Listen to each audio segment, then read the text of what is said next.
I mean, you walked around in fear. You wanted to know God. You wanted to come into the temple. You wanted to worship God, but you could not because of this middle wall of partition. Okay, Ephesians 2 and verse 14. For he is our peace, who has made both one and has broken down the middle wall or partition between us, having abolished in his flesh the enmity, even the law of commandments contained in ordinances, for to make in himself of twain one new man, so making peace. Can you imagine? You know, I mean, it took a while. Believe me, it took a while for this to actually occur.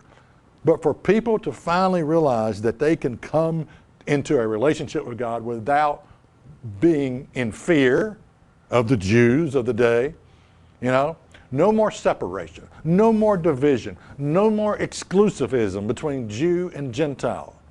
This has nothing to do with God's law being abolished.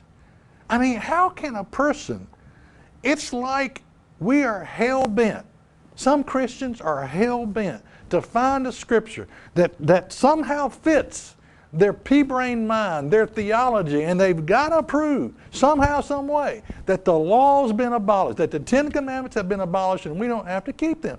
These scriptures that I'm going through have nothing to do with God's law being abolished. Again, why would you, if you call yourself a Christian, why would you want to believe that? Why would you want to believe that God's law has been abolished, especially the Ten Commandments? Of all the laws you could pick, why the Ten Commandments? Why do you want to believe that? I'm talking about your heart, where your heart is at. If you believe that, do you even know where your heart is at? Do you know how ugly and distasteful? Do you realize what a slap in the face that kind of thinking is to the Creator God?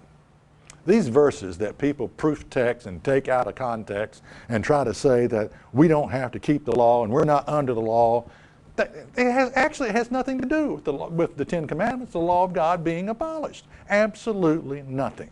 Check us out on the web at isthatreallyinthebible.com.